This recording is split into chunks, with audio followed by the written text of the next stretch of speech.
Hello, everyone. Thanks for joining. My name is John D. Maria. I'm the Assurance and Investigatory Fellow for CSA, also co-founder of the CSA STAR Certification Attestation Program, better known as the Open Certification Framework. So today we're going to go over a little bit, discuss the building blocks of the STAR program. Luckily for me, Daniela had to do our CTO, did a great job, very comprehensive session on the Cloud Control Matrix version 4. So we won't spend a huge amount of time on that, but I'm going to make a connection between that and the STAR program, since the CCM is the foundation of the STAR program. So we'll discuss the building blocks. We'll talk about sector-specific programs and how important it is, and how the CCM has been embraced by many organizations and countries around the world. We'll outline the STAR program, explain a little bit about security and privacy in the STAR. We'll look at how the Open Certification Frameworks supports STAR, and then a little bit about implementation of STAR, the attestation, and the certification program. And then we'll touch on some STAR continuous auditing a little bit. So, in order to face and address risk in the cloud, cloud service providers are forced to comply with a plethora of standards, frameworks, and regulations. This really causes complexity, compliance fatigue, along with increased risk and resource allocation issues. So many of the controls across these platforms are similar and crossover, but because they're individual requirements, many organizations manage them in silos. And this causes confusion, and as interpretation issues become a huge problem from that perspective. In 2011, the CSA STAR program was launched. And the first step in improving was to improve transparency and assurance in the cloud. So the STAR registry was created, where organizations could fill out a self-assessment tool and upload that into a publicly accessible and searchable registry that allows cloud customers to really review the security and privacy posture of cloud service providers and really provide a much higher level of transparency and accountability. From there was born the Open Certification Framework, which manages the cloud in terms of certification, attestation, and third-party registration. It's really, the STAR program is really a consensus-driven, industry-led program. It's by many, many volunteers and SMEs around the world, and really helps cloud service providers and cloud service customers deal with their governance, risk, and compliance program by focusing on security and privacy that was created to facilitate really increasing the trust and accountability when it comes to the cloud-specific controls and the market. So STAR, accountability and trust, are defined as functions of increasing levels of security, privacy, assurance, and transparency. We start by the Cloud Control Matrix. Standards like the Cloud Control Matrix and the GDPR Code of Conduct. We marry those with standards, again, trying to reduce complexity. There's extensions of scope with standards like ISO 27001 and SOC 2. And then, of course, the STAR registry is there that actually denotes and holds the information that is submitted by these organizations that are in the STAR program. The Cloud Control Matrix is we're on version 4. I know Daniele got to do their CTO, gave you a very comprehensive uh, uh, session on V4. So if you have it, if you missed that session, you can go back and listen to it.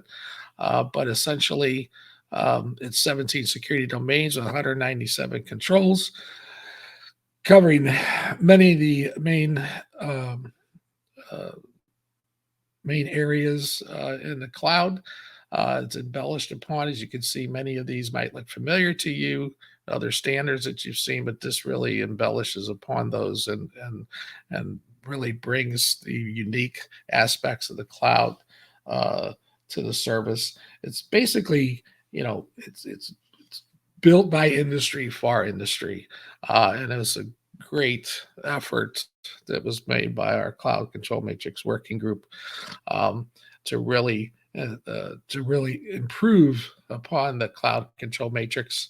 Uh, and if you were using the old version, obviously this is the comparison, and the cloud control matrix has a comparison within it, um, showing you the differences between the 3.01 and and the V4.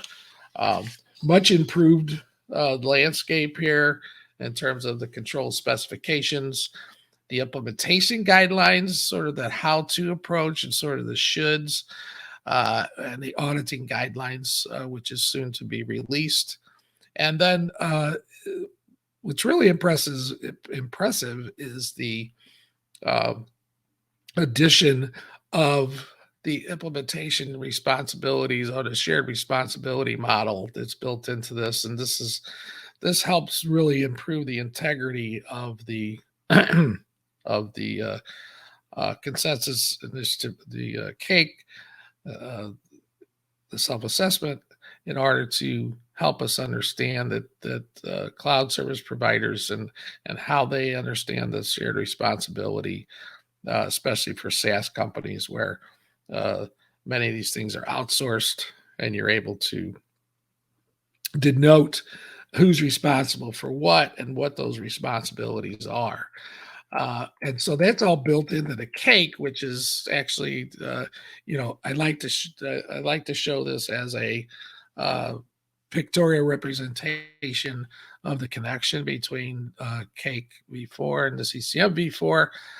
Believe it or not, there's a lot of people that we get questions on what how does what's the direct connection between the two, and realistically, there's a 1-to-1 ratio there. The cake obviously having the question set that allows you to um, show how these controls are in place, and actually even tell us not only where the controls are in place, but what is that shared responsibility ownership. And this is important. As I said, it brings a lot more integrity to the self-assessment, because it shows you went through that thought process. Did you do diligence to understand uh, who owns what? And we would expect that whether you have a yes, no, or NA, if you have a no or an NA, we would expect there's some kind of comment that would say, why is this not implemented, or why is this not applicable to my organization? It's not necessary that you do it. It's not mandatory, but it does help. You never know who's looking at your profile, and so it does help by understanding, why don't I have this in place, um, or why a certain control is not applicable. But more importantly, understanding that ownership, and then of course implementation descriptions, which is optional, but we highly recommend it because again, shows a little more transparency and assurance that you've done that due diligence and understand who owns what and who's accountable for what. The open certification framework, as I mentioned, is the program manages STAR, and this is an initiative that again, gives us that foundation for the STAR program. It allows it defines and manages the schemes that the STAR program uses, um, and allows for global accredited certification of cloud service providers by using either the ISO 27001 or SOC 2, and really provides a flexible, incremental, and multi-layered cloud provider certifications that is an extension to scope, um, carried out by international third-party certifications and attestations. So this is kind of the breakdown of the STAR Level 2, which is the third-party attestation certification. As I mentioned, STAR attestation in cooperation with AICPA and others and other and CPA firms. We developed the CSA STAR attestation that is considered as a SOC 2 Type 2, augmented by CCM requirements. Same way with STAR certification, only using the ISO 27001. C-STAR, which we're not going to cover a lot on today, but is a very similar to STAR certification based on ISO 27001 and other standards within the greater China-based companies that are based on China's national standards as well. And then, of course, the CSA STAR or CSA GDPR Code of Conduct, which we're hoping is going to be available next year for actual on-site third-party certification. Right now, the only thing available is the self-assessment, but it's evidence-based self-assessment. So, little bit more stringent than the level 1 for STAR certification level 1. This is a little bit above that in terms that you have to provide objective evidence of your privacy posture. And so in doing that, we have to understand scope. Scope is everything when it comes to STAR, when it comes to the controls, when it comes to information security management systems in general. Scope is everything. It's critical in the STAR and audit process. The scope unique about STAR program is the scope must be fit for purpose, which means customers focused and SLA driven, service level agreement driven, and it's there to help understand the customer facing services and processes that are covered by the audit, and ultimately determines the range of activities and when things have to be tested, and what are the expectations, and really proves effectiveness of an organization that's going through level 2. A misleading scope that excludes an area for an organization that might be assumed to be covered in the scope of registration, for instance, cannot be allowed. So it's very stringent rules and regulations describing scope. This is just a pictorial representation of how we perceive illustration of the common requirements of multiple systems and standards as the cloud control matrix maps to many other regulations and standards. So again, it implement once, comply many approach. And we're also partnering with, building this multi-party recognition multi-party recognition environment by working with organizations like CIS, the CRI, the Cyber Risk Institute, and even the entertainment industry. So we're looking at handshaking with different sectors and different regulations to build this multi-party recognition framework or multi-party recognition process where, again, we're meeting many requirements uh, with one implementation of STAR. What's unique about certification is we also have a maturity model. As you know, there's a lot of talk about CMMC that's out there. Um, Maturity has always been part of the STAR certification process. Um, so it's really this report really outlines the strengths and weaknesses, allowing an organization to concentrate on improving areas of weakness and exploiting their strengths. There's levels of gold, silver, and bronze, which represent how well the process is managed, but it in no way has any connection to how secure an organization is. It's just there to help with the continual improvement uh, process as well. Uh, STAR attestation, on the other hand, is again based on scope of the CSA STAR. We determine the clients that are using one or more of the trust principles and the criteria and the CCM criteria, as well as an extension to scope. The SOC 2 report, you get sort of what's called really a SOC 2 plus report, which shows your adherence to not only the trust service criteria, but also the cloud control matrix as well. So again, enhances all the controls have to be covered. You have to show within the security domain specifically that you meet those CCM requirements. One thing that's being refreshed and re-engineered is the STAR Level 3, or what we call continuous monitoring and continuous audit certifications.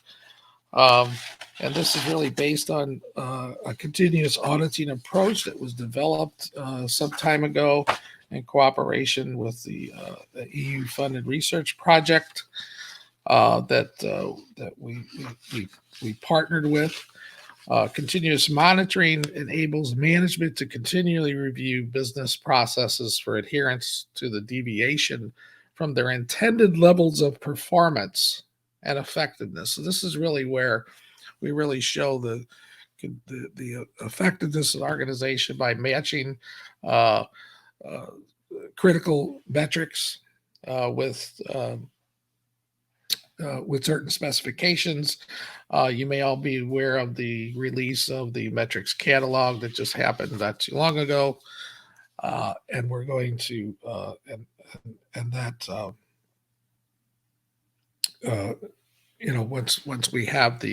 once you've chosen the metrics, then we're measuring that against your level 2 certification and see if the right hand knows what the left hand's doing, so to speak. Are we measuring the right metrics that are critical to our organization that really show the effectiveness of our organization?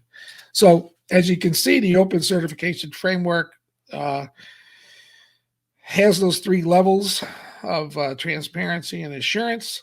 And as you move up the ladder of continual improvement, continuous, you can see that your level of transparency and assurance and accountability increases, but so does the integrity of your security posture. It really shows the effectiveness of what you're doing. Once completed, what other level you're on, that goes into our STAR registry, which is publicly available around the world for anyone to look at and see. We don't gather any confidential information. It does not provide details of non-compliance to avoid potentially compromising the security of cloud services under scrutiny.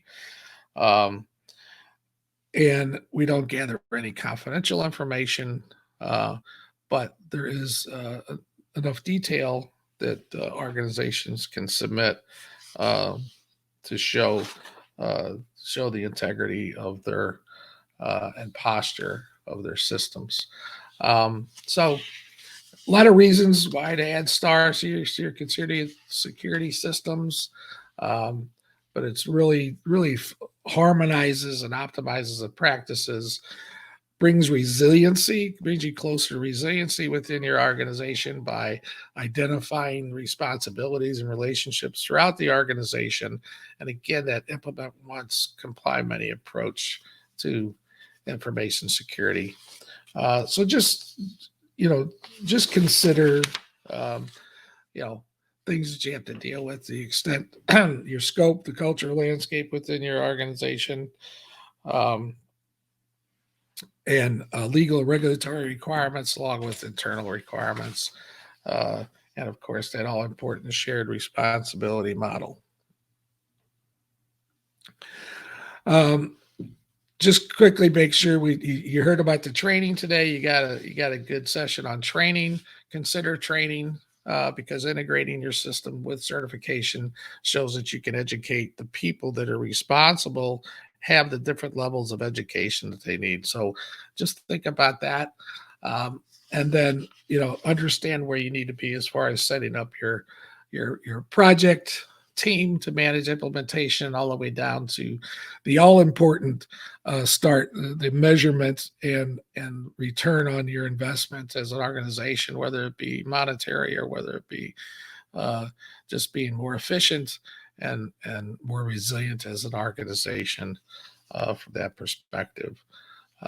So uh, do things differently through visibility and insight, uh, and action, and ensure, consider, looking at star if you're a cloud service provider, looking at star if you're a cloud service customer. It's a great way to understand what security posture your providers have, and if they're not on the list, you should probably ask them why they're not on the list, why they're not on that list, because it's really becoming an area where, in today's world, where we have to continuously monitor, we don't have time or the resources to be on site all the time. So this is a great process and a great way of improving that transparency and trust in the cloud. So with that, you'll get these slides. There's a lot of goodies here for you to look at. A lot more information to absorb. No, we didn't have a lot of time, but um, uh, hopefully this was helpful to you in better understanding uh, the STAR program, and how it increases transparency in the cloud. So thank you all very much.